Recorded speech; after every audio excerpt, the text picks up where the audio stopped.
I'll be going over how you can find undervalued cards that will become great rentals and grow in value over time. I will focus on 5 Water Splinter cards that I think will be great for this and that I think can increase your collection value by a ton if you are planning to be in Splinterlands for the long term. I'm Without Empathy, a Splinterlands content creator and streamer. I've been playing since June of 2021 and have watched my account grow exponentially since then. I'm always on the lookout for great rental cards that can help grow my account's worth and provide passive income to further invest into the game once the SPS airdrop has completed. I am by no means a financial advisor, and this video is just my opinion. With that said, I will show you what I look out for when trying to find undervalued rental opportunities and just undervalued cards in general. We'll also be using peakmonsters.com in the video, which is a great tool to manage your collection. If you want to learn more about tools for Splinterlands, I'll link a video somewhere here. When looking for undervalued cards, I always look out for previous abilities that have performed well financially. Try thinking of certain synergies that they can have with different cards, and cards that just perform well for players. So try to include some comparisons to older cards with similar stats or abilities that reach higher price points. The card and price predictions I mentioned are all my opinion and once again not financial advice, so only spend what you can afford to lose. First up is Narissa Tridon. When it comes to overall stats, this card is awesome. She offers 3 magic damage, 9 health, and 2 speed at level 1 for 9 mana. Narissa and Djinn Inferni are the only 2 epic cards in the modern format with 3 magic damage at level 1, making them somewhat unique. I personally use Narissa all the time, paired with the summoner Kelia Frindle to gain that extra speed and shield.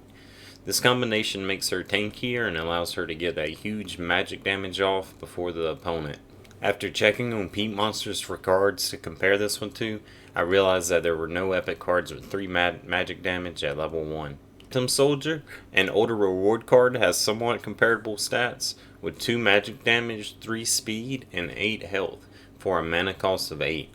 This card is sitting at the cost of about $10.84, at least that's the market value when I made this video. Phantom Soldier does offer 300 collection power while Narissa is only 100. Even so, I think Narissa could easily reach around the $5 price range in a year or two given there is still demand for the game. Deep Lurker is definitely on my list of top favorite common cards. This monster has 3 melee damage, 2 speed, and 6 health, all for just a mana cost of 6. Opportunity has proven to be a valuable addition to a lot of different lineups. This card is just a really solid pick for any lineup, but works exceptionally well with Kelia. The shield increases its chances of surviving longer to clean up those weak monsters on the battlefield. There aren't many common cards with opportunity and similar stats to compare Deep Lurker to. All of the untamed common opportunity cards are sitting around the dollar price range, but I think Deep Lurker offers a little more than these other monsters. Dragon Jumper has very similar stats besides the huge speed difference, but I don't see Deep Lurker reaching $64 anytime soon, if ever. I could see this card reaching the dollar price range or even more given the time. Shark is an awesome frontline card with a high speed of 4. Has 6 armor, 7 health, and 2 melee damage, all for 8 mana. Diamond Shark is one of the only 2 monsters with the Enrage ability at the silver level for the modern format, making him unique. Many players focus on leveling their tanks first, and Diamond Shark will be a main tank for the Water Splinter in the modern format. This card pairs well with so many summoners, but really benefits from ones like Kelia, Kitty, and even Quicks. Any card with a speed buff or debuff can also help this monster out.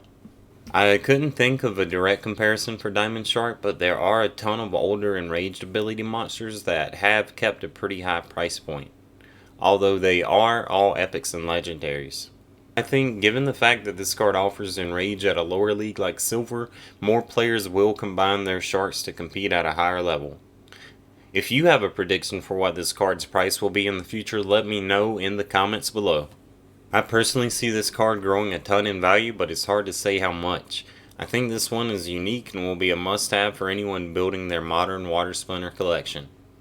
Wavebrood is a 8 mana cost taunt card with 1 range damage, a large health pool of 12, and the ability close range, allowing it to attack even if it's in the frontline position. This card works well in higher mana cap battles and allows you to split the opponent's damage between it and your frontline. You do have to be careful in blast rule sets, but this card has a lot of use cases, especially since the addition of the 50 through 60 mana cap battles. The Wavebrood is the only Water Splinter card with taunt besides the Kraken, so we can only compare it to the other taunt cards. If we look on Peak Monsters, the Untamed Taunt monsters have all performed well in price and currently hold high prices for their rarities. I think this is another must-have card for the Water Splinter. I could see Wavebrood increasing in value by 3 times or even 5 times in price in the long term, maybe more. Venari Wavesmith is a 5 mana cost monster that provides the Protect ability, has 1 magic damage, 2 speed, and 3 health. It is one of only 3 cards with the Protect ability at level 1, making it unique. The Wavesmith can add armor to any lineup, making him very useful, especially against melee lineups. I personally have used this card with pretty much all of the water summoners, and it has a lot of potential.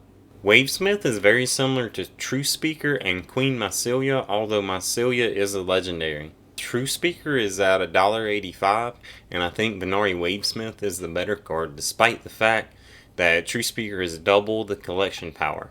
Wavesmith has more health and offers damage. The only advantages Truthspeaker has is the cheaper mana cost. My point being is that the Wavesmith could very well reach close to that price point, if not more in the long term. Thank you all for watching. If you enjoyed that, you also like this video that goes over undervalued neutral cards. Please subscribe to support the channel.